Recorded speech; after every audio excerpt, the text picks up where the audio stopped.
আবারও সরকার ব্যর্থ, শিক্ষার্থীদের বিজয়। পুলিশি বাধা, হামলা, সেনাবাহিনীর বাধা, বিজিবির বাধা, র্যাবের বাধা, আওয়ামী সন্ত্রাসীদের হুমকি ধমকি, বাধা, দেশি অস্ত্র শস্ত্র সব কিছু উপেক্ষা করে শিক্ষার্থীরা আবারও রাজপথ দখল নিয়েছে। বাংলাদেশ আবার উত্তাল হয়ে উঠেছে।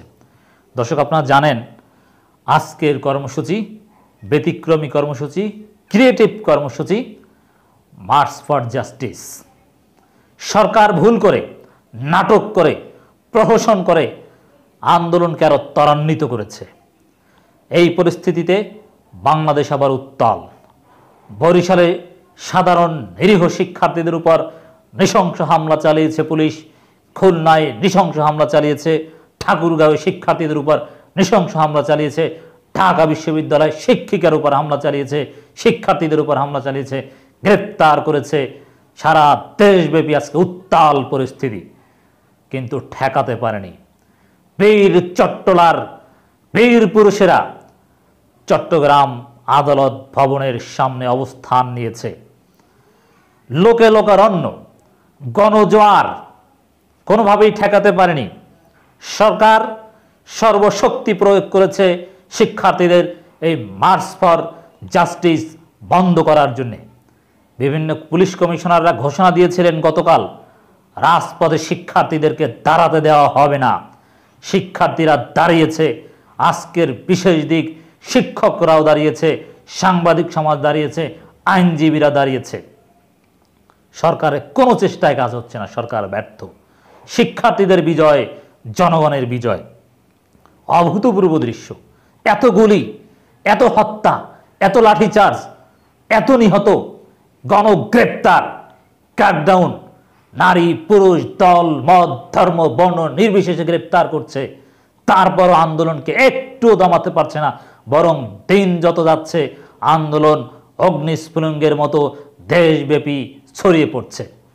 জামাত শিবির নিষিদ্ধের ধোয়া তুলে আন্দোলনকে মোটেও স্থিমিত করা যাচ্ছে না, বরং শিক্ষার্থীরা আরও শক্তি সঞ্চার করে, ভয়কে জয় করে রাজপথে আজকে দেখিয়ে দিয়েছে ৯ দফা দাবি আদায় না হওয়া পর্যন্ত বাংলাদেশ অচল থাকবে।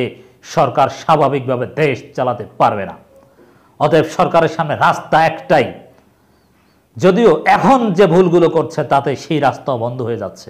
এখনো সময় থাকতে কমপক্ষে 4 জন মন্ত্রীকে বরখাস্ত করুন, ছাত্রলীগের সভাপতি সেক্রেটারিকে গ্রেপ্তার করুন, পুলিশের কয়েকশো সদস্যকে চাকরি থেকে বরখাস্ত করে আপাতত বরখাস্ত করেন, তারপরে বিচারটা তদন্ত সাপেক্ষে করেন। কিন্তু সুনির্দিষ্টভাবে আবু সাইদকে গুলিকারী থেকে শুরু করে সেই শিশুকে ছাদের কার্নিশে 6টা গুলি করার যেসব ভিডিও ফুটেজ পাওয়া গিয়েছে, অ্যাটলিস্ট তাদেরকে গ্রেপ্তার করেন, ছাত্রলীগ সহ ছাত্র রাজনীতি ক্যাম্পাসে নিষিদ্ধ করেন, সরকার টিকে যাবে। কিন্তু না, এই পরামর্শ মানছে না। আমরা সংলাপের আহ্বান জানিয়েছি, সংলাপের পরামর্শ দিচ্ছি, মানছে না। এখনো বেধড়ক পেটাচ্ছে শিক্ষার্থীদেরকে। সেনাবাহিনী দিয়ে, র্যাব দিয়ে, পুলিশ দিয়ে পেটানো যাচ্ছে না। আমরা খবর পেয়েছি এবং আমরা দেখছি অনেক পুলিশ সদস্য চাকরি থেকে ইস্তফা দিচ্ছেন। সেনাবাহিনী বিজিবির অনেকে নীরব প্রতীকী প্রতিবাদ জানাচ্ছে। লাল এবং সাদার লড়াইয়ে প্রমাণিত হয়েছে, লাল এবং কালোর লড়াইয়ে, রাষ্ট্রীয় শোকের নামে প্রহসন এবং শিক্ষার্থীদের লাল পতাকা লাল কার্ড প্রদর্শনের লড়াইয়ে প্রমাণিত হয়েছে এই সরকারের পক্ষে আওয়ামী লীগের লোকজন এখনো নেই। এই জন্য আওয়ামী লীগের মন্ত্রী, বিভিন্ন নেতাদের আক্ষেপ, হতাশা আমরা দেখেছি। তারা বলছে, চিনে রাখবো, এই বিপদে আমাদের পাশে কেউ দাঁড়াচ্ছে না। দর্শক, শিক্ষার্থীদের আন্দোলন জোরদার হয়েছে। চট্টগ্রামে পুলিশের ব্রিগেড ভেঙে আদালত প্রাঙ্গণে আন্দোলনকারীদের বিক্ষোভ, এটা একটা ইতিহাস। আজকের হিরো চট্টগ্রাম। এর আগে রাজশাহী বিশ্ববিদ্যালয় হিরো হয়েছিল। এর আগে কারফিউ যেদিন জারি করা হয়েছে ওই দিন ব্র্যাক বিশ্ববিদ্যালয়, প্রাইভেট বিশ্ববিদ্যালয় শিক্ষার্থীরা হিরো হয়েছিল। এরকম আস্তে আস্তে আস্তে আস্তে এক এক সময় এক এক জায়গা জেগে উঠবে, সেটা দেখে সারা দেশ অনুপ্রাণিত হয়ে রাজপথে ঝাঁপিয়ে পড়বে। এটাই ঘটছে, এটাই ঘটবে, কিচ্ছু করতে পারবে না। কিছু কিছু ঘটনার প্রতীকী তাৎপর্য অনেক। দর্শক, হাইকোর্ট চত্বরে শিক্ষার্থীদের গ্রেপ্তার করে নিয়ে যাওয়ার সময় আমাদের এক বাচ্চা মেয়ে, একটা বোন আমাদের যেভাবে প্রতিবাদ করেছে, প্রিজন ভ্যানের সামনে যেভাবে বুক পেতে দাঁড়িয়ে বাধা দেওয়ার চেষ্টা করেছে, যেভাবে হুঙ্কার দিয়েছে, নারী পুরুষরা তাকে যেভাবে টেনে হিঁচড়ে নিয়ে গিয়েছিল, এগুলোর প্রতীকী তাৎপর্যজনক।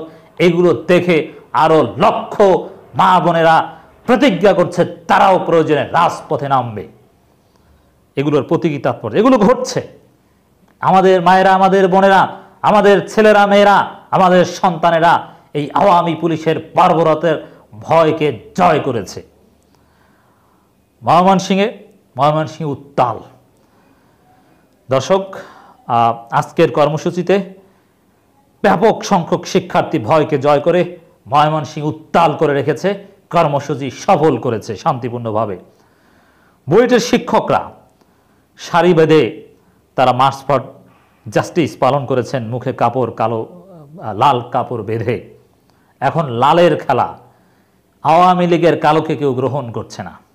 কালো হচ্ছে আওয়ামী লীগ, লাল হচ্ছে জনতা, শিক্ষার্থীরা। এখন ডিভাইডেড হয়ে গিয়েছে। এখন থেকে শোকের প্রতীক লাল, কালো না।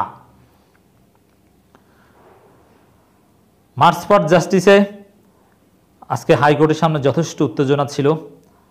ঢাকা বিশ্ববিদ্যালয়ের শিক্ষার্থীরা একত্র হয়ে আজকে মিছিল করেছে। আরেক ইতিহাস সৃষ্টি হয়েছে আজকে বগুড়ায়। হাজার হাজার শিক্ষার্থী জনতা ভয়কে জয় করে, বাধা বিপত্তি অতিক্রম করে রাজপথে মার্চ ফর ডেমোক্রেসি সফল করেছে, মার্চ ফর জাস্টিস সফল করেছে। এর মানে 9 দফা, তারা বলেছে স্লোগান 9 দফা। 8 দফা সরকারের পাতানো কোনো দফায় কাজ হয়নি, 9 দফার কথা হচ্ছে। এই 9 দফা মানতে হবে। বিপুল সংখ্যক শিক্ষার্থী বগুড়ায়, ময়মনসিংহে, চট্টগ্রামে, ঠাকুরগাঁওয়ে।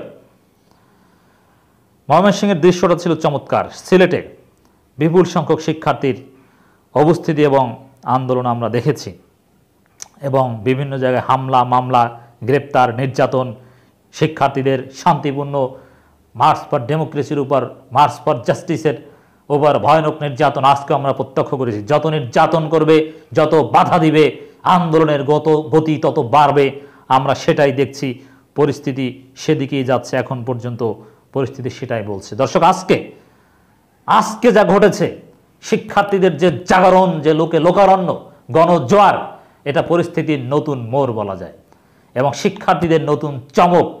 সরকারের এখনো ভাবার বিষয়, খুব দ্রুত 9 দফা দাবি মেনে না নেয়ার কোনো উপায় নেই। আন্দোলন প্রত্যাহার নাটক, ডিবি হেফাজতে রাখার নাটক, এবং বিভিন্ন সমন্বয়কদের ম্যানেজ করার নাটক, এইসব ফাজলামি সরকার যত করছে, 9 দফার প্রতি রাজপথে জনগণ আরও তত বেশি সোচ্চার হচ্ছে।